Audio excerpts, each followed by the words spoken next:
Welcome to the podcast. Let's do this.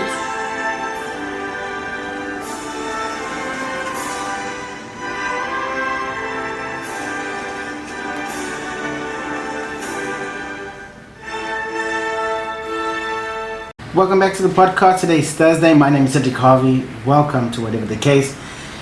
You know, I'm proudly South African. I want to say I'm proudly South African because when I listen to an introduction like that, it's not every single day you get to hear the national anthem of your country. I want to stand up. I want to be proud. I want to hold my right hand towards my chest, stand up and sing the national anthem. And I just thought it would be fitting in a time like this to play the national anthem. Today is going to be a deep one, so I need you to hold on to your chairs or hold on to whatever you're holding on to because it's going to be rough. Welcome to the podcast. Let's get into it. This is Cedric Harvey for whatever the case. So I'm sure, as you know, this is a very tough week for South Africa. We got so many topics to cover tonight, and I don't even know where to start, to be honest with you. I just kind of feel like I'm emotionally, physically drained from the amount of social media and what is going on in our country. So tonight, let's just start. The title of today's topic is South Africa on Fire. I literally feel like that's how it is, you know. And after playing the national anthem, I would hope that it would bring unity, not just to South Africans, but foreign nationals as well. Because let's be honest here. Doesn't matter where we go in the world, we meet different types of people all the time. From black to white to Chinese to Nigerian to Somalian to you name it, we meet them. And you know what, let me be honest with you. The amount of people I've met when I go backpacking are the most amazing people with one of the most amazing stories I've ever heard. And I just thought today, let me share that because in my experience, the good people, the people that are travelers, the people that are normal, common people like you and I, are genuinely good people. I'm going to say that for the record. This week, South Africa faced a number of messages regarding women, children violence. There's been so much outrage in the women community and women activists and women speakers regarding gender-based violence, violence on children, violence just in a whole. On a whole, rather, let me say that. And I tell you, it's sad because there's this increase on letting women's voices being heard. And I think that it's way past its time. It's way past its time. This is 2019. We cannot be in a space where women are not allowed to speak their mind. And no means no. No means no, you know. And I think that's important that, you know, if you weren't raised the right way, shame on you. And all I can say is get with the program, get with understanding that women have feelings, men have feelings too, but it's more important for us as men to listen to what women's needs are. We'll go much further in this life. We can't do this life on our own. And then we have another story that's been in the, you know, like you guys know, I'm like quite big into YouTube, and xenophobia has come back. But let me tell you the story and what I understand, because it's so mixed. There's so much going on here that this is what they want. And when I say they, I don't know who they are. Maybe it's a secret group of people. I don't know. But here's what's happening, right? There's this huge confusion between what is xenophobia happening in our country, because this is how it's kind of broken down. And I'm going to give it to you step by step, so follow with me if you can, right? We have looting, we have the stealing, we have the killing, we have the hurting of other foreign nationals. Now, the story that's being reported on social media, and I mean Facebook, there's a lot of fake news versus what the real news is, and it's very easy for us to all to be in the same confusion. So the xenophobia that's happening right now is apparently there's a story about a taxi driver who was upset with a Nigerian guy that was selling drugs to a child, a minor, and they had this huge argument, and the Nigerian drug dealer had shot the taxi driver. So this is what's happening. I cannot confirm if that story is true or not, but this is where the whole xenophobic attacks broke out from Monday. Today's Thursday. 4 days in, it is still continuing. People in Johannesburg mainly are leaving the country, waiting for transportation to take their goods and leave the country. Now, the thing is, what I've seen on YouTube is that it doesn't make sense, because not all these people's businesses that have been broken into, shops been vandalized, all the goods have been taken away, are not all Nigerians. If you watch the videos clearly or closely, you'll see that they're not all Nigerians. Some are from Somalia, some are from Uganda, some are from Zimbabwe. And here we have a group of people, South Africans, and I'm very sad to say that these are South Africans, carrying on like a bunch of cannibals, hooligans, that are fighting with fellow Africans in a country that's said by the government that Africa is home to all. I'm going to get to the whole Cyril Ramaphosa story shortly, so I'm going to unpack it so we can understand exactly what's going on here. Right?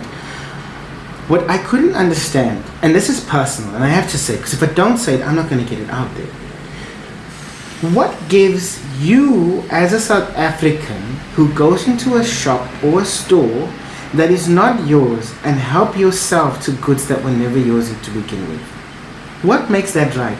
On which planet, which country, which continent is that okay to walk into a business, whether it's legal or illegal, and help yourself to goods that you did not purchase?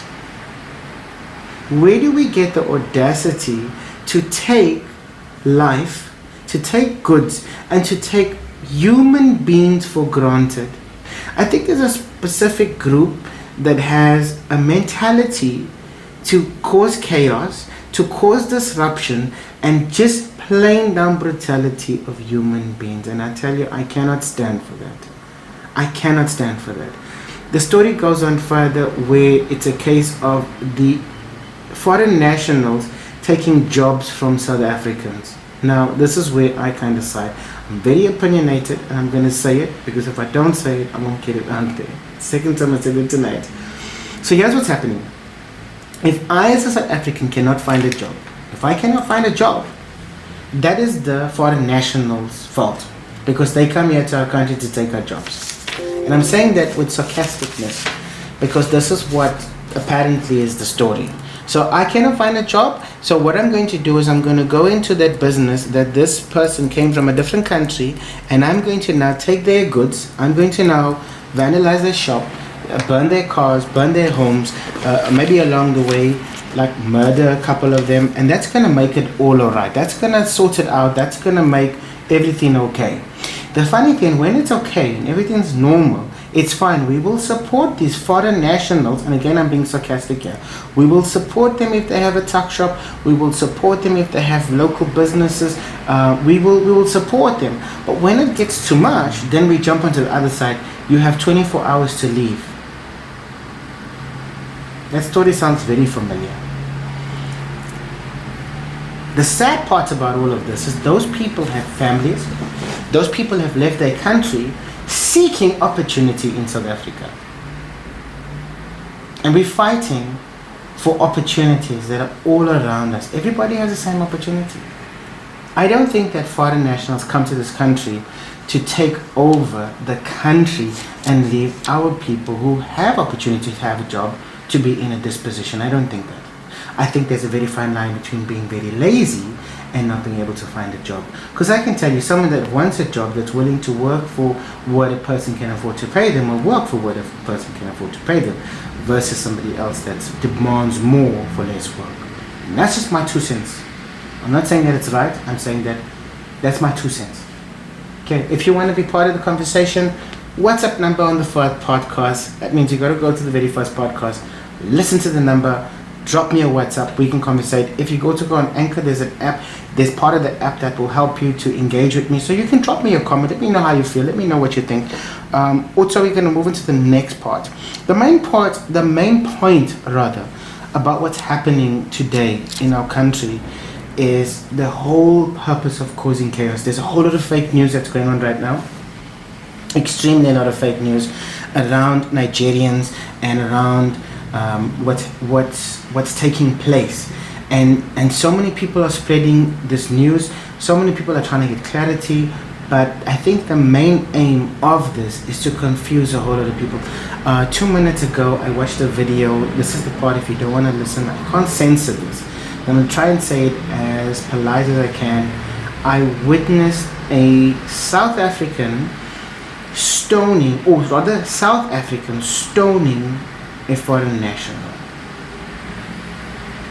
And to me it seemed like it was, like that taste for blood, if I can say it like that. I don't know if that makes sense, but that's what it seemed like.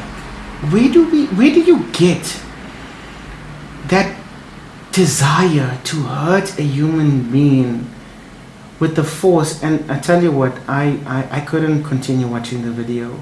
It was posted 2 hours ago from making the podcast. Okay, 3 hours ago, just put on social media, on Facebook. And I tell you, it's scary. It's scary. It's like we're living in an apocalypse. Damage of property, hurting of others. It seemed like a scene from a zombie movie, if I can say that. And that made me scared to be South African. There's also a bit of social media saying Nigerians are letting South African businesses in Nigeria have 24 hours to close up shop and move back to South Africa because of what's happening in Nigeria, in South Africa with Nigerians. And in South Africa, they have given Nigerians, and I don't know if this is for all, but what I understand, social media is saying it's Nigerians have to leave. The Nigerian government is speaking to South African government, and you know what? I haven't completely forgot. I've got 1, 2, 3 videos that I'm gonna quickly play. I think they're about 2 minutes each, and I want you to get into this conversation. I want you to understand more what's actually happening. I'm gonna play that, and then let's listen to what's happening, and then we'll come back and we'll have a little bit more discussion, and we'll take it from there. Okay? You can find all those stories there. I'll link it in the description below in this podcast so you can find it. Which brings me to one of the other topics that I want to talk about tonight quickly. There is a lady, I couldn't find it in time to drop it in the podcast, I might put it in the next one. She mentioned in Parliament, and I forget her name, and I'm sorry I don't know these politicians by name. I don't think many people know politicians by their names. And she came on Facebook, well, this story came on Facebook, and she said that South Africa is leaderless. Our leadership in this country is lacking humongously, and I think majority of South Africans can agree. I'm sure you can agree on this podcast that we are lacking the leadership that we need. A lot of people are angry with Cyril Ramaphosa, President Cyril Ramaphosa rather, for not coming out sooner to have a discussion with the country and the people in the country regarding the xenophobic attacks on businesses and people and the lack of respect of life for foreigners in a whole. South Africa has a history of xenophobia throughout the years. There has been an increase on year on xenophobia. The thing is, if we remove foreign nationals, is it going to help you to get a job? Since these people are all self-employed, is that going to give you an opportunity to have your own business in a country that you never had a business in the first place when you fought with them? I don't know, it's something to think about. So South Africa is upset. Our country, our government, our country's on fire, and our government is not doing enough to settle the storm, to sort out the issues regarding women and violence against women and the whole xenophobic attacks that's taking place right now as I speak. I am proud to be South African. I know I started the podcast with saying I'm proud to be South African. Right now, what's happening in our country, I don't feel like I'm South African because of what's going on. I have a question for you, the audience. If you're not South African, if you are South African rather, let me say like this. What can we do as a country regarding the issue of xenophobia?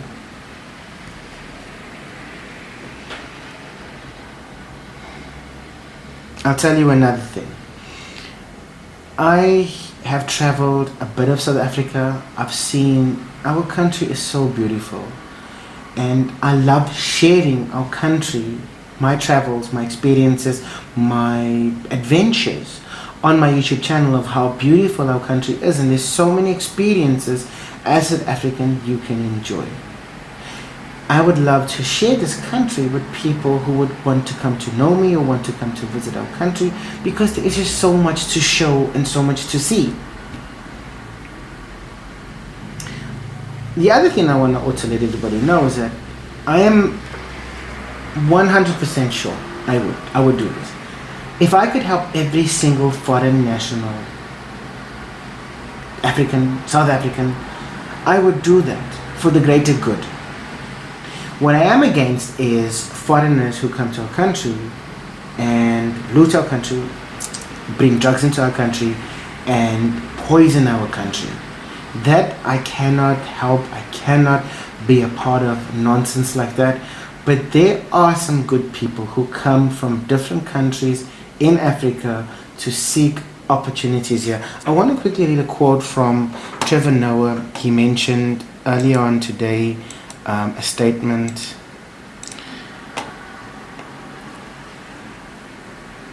I just want to quickly look for it. He said that, I'm going to paraphrase because I clicked off on the page and I'm so sorry about that, but this is what he said.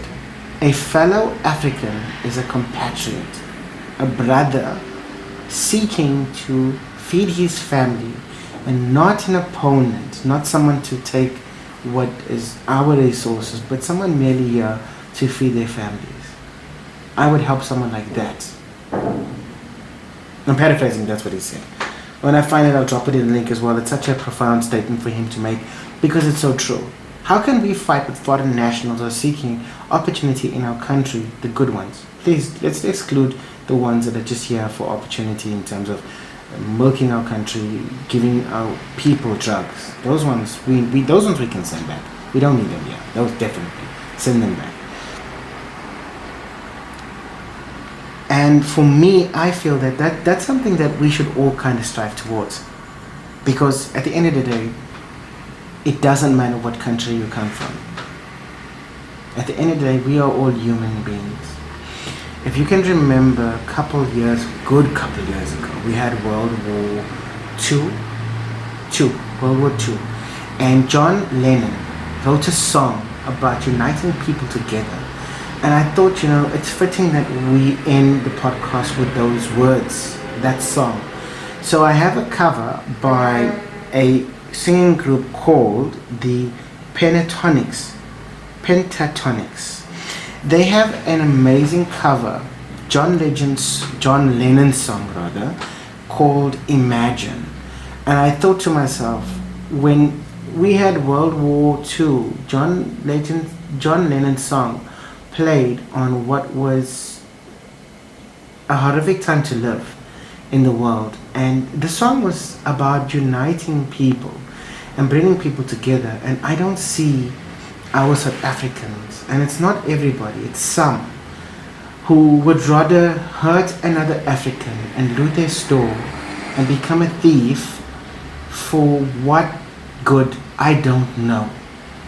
And that's what makes me sad to be South African, because instead of showing love and opening arms to help someone, we have an opportunity to hurt them instead. So I'm going to leave the podcast there, something for you to think about. Have a fantastic week. I hope that it gets better, because this has been one roller coaster of a week. And I hope this song will give you some good vibes. Here's a song, Pentatonics, Imagine, cover by John Lennon. Thank you so much for listening. My name is Cedric Harvey. For whatever the case, have a fantastic week. I'll see you guys next Tuesday. Peace out.